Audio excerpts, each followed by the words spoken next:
In September 1987, in the vibrant heart of Brazil, a seemingly harmless discovery set off an unstoppable chain reaction. It would soon become one of the absolutely worst radiological disasters in human history. It didn't start with a massive explosion or a sudden nuclear meltdown.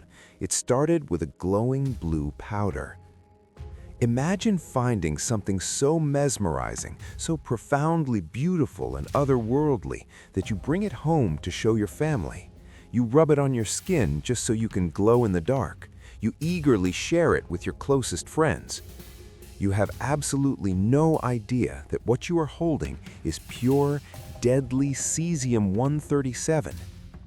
This is the true story of the Goiânia accident.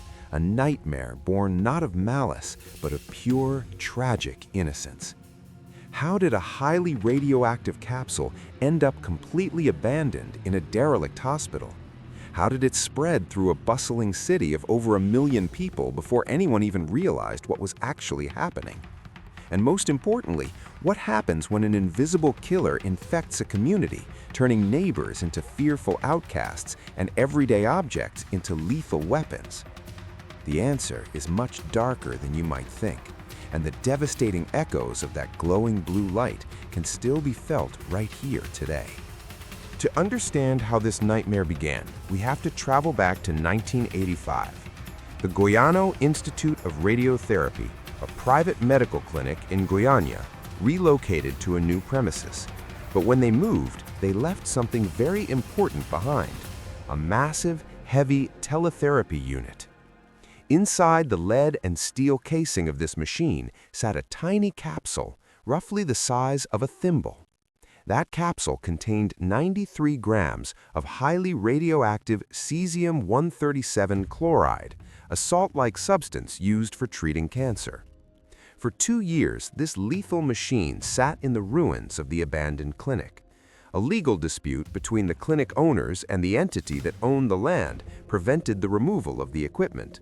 A court order essentially trapped a radioactive bomb in a building that was slowly falling apart. Security was minimal, and eventually the guards simply stopped showing up. This created a perfect storm of negligence. Enter Roberto dos Santos Alves and Wagner Mota Pereira. These were 2 young men scraping by in Goiânia. They were scavengers, looking for scrap metal to sell to local junkyards. In September 1987, they noticed the abandoned clinic and the heavy equipment left inside. They saw a payday. They had absolutely no concept of radiation, no warning signs to read, and no reason to suspect that the heavy metal drum they were dismantling was a Pandora's box. Over the course of a few days, using a wheelbarrow, they dragged the incredibly heavy rotating assembly of the teletherapy machine to Roberto's house. It was hard work. The machine was stubborn. But finally, under the shade of a mango tree in Roberto's backyard, they managed to puncture the machine's protective casing. Almost immediately, they both began to feel violently ill. They experienced severe vomiting, diarrhea, and dizziness, but they didn't blame the metal block. They assumed it was something they ate. They kept working. They eventually extracted the capsule itself. They noticed a strange, captivating blue light emitting from the puncture hole in the capsule. In the dark, it was mesmerizing. They thought it might be something immensely valuable, maybe even gunpowder or some strange glowing gemstone. What they were actually looking at was Cherenkov radiation, the visible manifestation of intense radioactivity ionizing the air around it. The contamination had officially begun, but the true horror was only just getting started. This critical mistake would soon shatter the lives of their loved ones and transform a vibrant Brazilian neighborhood into a quarantined ghost town. The absolute worst was truly yet to come. By September 18th, 5 days after the theft, Roberto and Wagner were too sick to continue. They sold the disassembled machine, including the highly radioactive capsule, to a nearby scrapyard owned by a man named Dever Alves Ferreira. Dever noticed the strange blue glow coming from the capsule that night. He was completely captivated. He brought it into his house, a fateful decision that doomed his family. De Vere believed the glowing powder was incredibly valuable, perhaps supernatural. Over the next few days, he invited family and friends to view this modern marvel. He even offered fragments of it as gifts. His brother, Ivo, took a piece of the glowing dust back to his own home. He scraped out a small amount of dust and left it on the table. Later, Ivo's 6-year-old daughter, Lade das Neves, sat at that very table to eat a boiled egg. She was fascinated by the glowing blue specks. She rubbed the powder on her hands, played with it, and then picked up her food. With every bite, she ingested lethal doses of cesium-137. Meanwhile, De Vere's wife, Gabriela Maria Ferreira, was noticing something deeply wrong. Everyone around her was getting violently sick. Her husband, her friends, her family, they all had the exact same severe symptoms: nausea, intense fatigue, terrible diarrhea, and strangely, swollen hands and localized burns. The local doctors were completely baffled. They treated the patients for tropical diseases or severe food poisoning. But Gabriela was sharp. She connected the dots. She realized that the sudden wave of intense sickness only started after that glowing piece of metal arrived in their lives.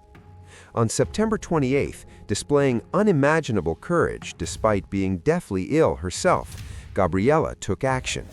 She placed the remaining pieces of the capsule in a simple plastic bag, boarded a crowded public bus, and traveled to a local hospital. She slammed the bag onto a doctor's desk and firmly stated, "This is killing my family." That bus ride alone exposed dozens of unsuspecting commuters to massive radiation levels. At the hospital, a visiting medical physicist finally used a scintillation counter on the bag. The needle immediately pegged to the absolute maximum. He panicked, thinking the machine was broken, so he fetched another one. It did the exact same thing.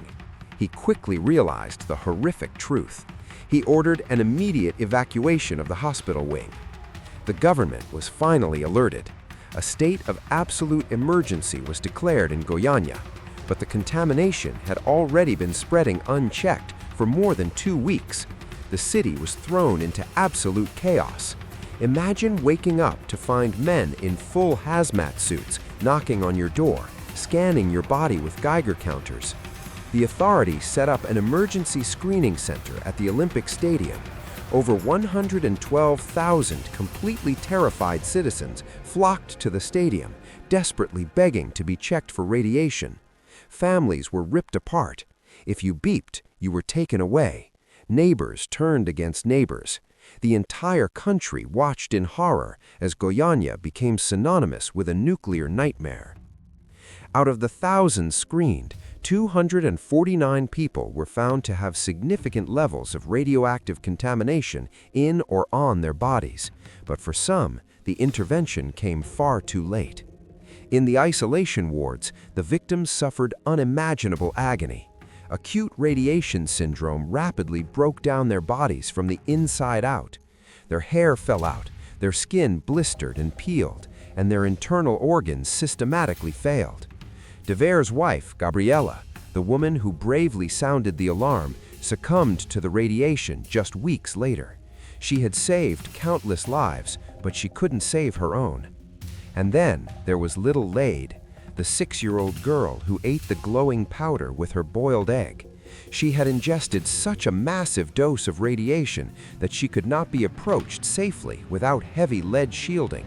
She was completely isolated in a specially constructed hospital room, surrounded by thick lead panels. Her parents couldn't even hold her in her final moments. When she died, she had to be buried in a specialized fiberglass coffin entirely lined with lead to prevent her remains from contaminating the soil. Her funeral was chaotic. Frightened citizens actually rioted at the cemetery, desperately trying to prevent her burial, throwing stones at the coffin out of sheer, unadulterated terror of the invisible poison. The physical cleanup of the city was a monumental, agonizing task. Whole houses were demolished. Topsoil was carefully scraped away and removed. Every single item inside contaminated homes, from family photo albums to beloved pets, had to be ruthlessly destroyed and disposed of as radioactive waste. The sheer volume of the resulting waste was staggering. The cleanup crews eventually gathered over 3,000 cubic meters of contaminated material. To put that in perspective, they had to create a dedicated concrete-lined repository just to hold the remains of people's destroyed lives. The psychological toll on the city was equally devastating, perhaps even more so than the physical destruction. For years afterward, anyone from Goiânia faced immense discrimination. People from other cities refused to buy their agricultural products. Cars with Goiânia license plates were aggressively turned away at state borders. Hotel reservations were suddenly canceled. Even perfectly healthy individuals were treated like walking plagues. The trauma cut deep into the fabric of the community. Survivors were forced to live with the agonizing uncertainty of their long-term health. Every cough, every minor illness became a terrifying reminder of the blue dust. They wondered constantly if the invisible poison was still lingering inside them, waiting to strike again. They were haunted by the memories of the hazmat suits, the screaming Geiger counters, and the friends they lost. It was a profound betrayal of trust. The citizens of Goiânia realized that the authorities had failed to protect them from a threat they could not even see, smell, or taste. The invisible scar left by the radiation proved to be much more permanent. In the aftermath of the tragedy, 4 people died during the acute phase: Lide, Gabriela, and 2 scrapyard workers. Dozens more suffered severe, life-altering injuries and amputations. De Ver, the scrapyard owner who unwittingly brought the capsule home, somehow survived the initial acute radiation sickness, despite receiving a massive dose. But the overwhelming guilt of causing the death of his wife and his niece destroyed him. He spiraled into severe depression and alcoholism, passing away 7 years later. The Goiânia accident served as a brutal global wake-up call. It forcefully highlighted the terrifying vulnerability of orphaned radioactive sources. Before 1987, the regulations tracking decommissioned medical equipment were dangerously lax worldwide. The International Atomic Energy Agency completely overhauled its safety protocols as a direct result of this disaster. Today, the tracking and disposal of radiological materials are heavily regulated, precisely to ensure that another teletherapy machine never ends up in a scrapyard. Today, the physical site of the old clinic in Goiânia is an empty lot. A state park now sits atop the massive concrete vaults where the contaminated debris is permanently buried, heavily monitored, and expected to remain hazardous for roughly 300 years. The story of the glowing blue powder is a haunting reminder of our relationship with the incredible power we have harnessed. Radiation is a formidable tool that saves millions of lives through cancer treatments, but it demands absolute, unwavering respect. When bureaucracy fails and human curiosity meets invisible danger, the consequences are utterly catastrophic. The legacy of Goiânia is not just one of unimaginable sorrow. It is a permanent warning etched in lead and concrete. We must never forget the innocent lives lost to a beautiful but deadly illusion. The survivors of this disaster, known as the radio-injured, still fight for medical support and societal recognition. They are the living testament to a failure of oversight. They remind us that true progress requires responsibility. The blue glow may have faded from the streets of Goiânia, but its devastating lesson must remain illuminated in our collective memory forever. If the catastrophic oversight of the Goiânia accident left you speechless, you will not believe what happens when an entire nuclear power plant is pushed past its absolute breaking point due to a similar string of fatal human errors.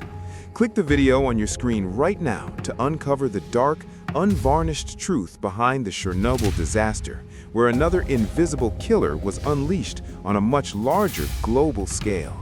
You think you know the whole story, but the classified details they tried to hide will completely shock you. Pause. If you appreciate these deep dives into history's darkest moments, consider subscribing to the channel so you never miss an episode. But seriously, click that video on the screen. You do not want to miss the secrets buried beneath Reactor 4. Yes, I will see you over there right now.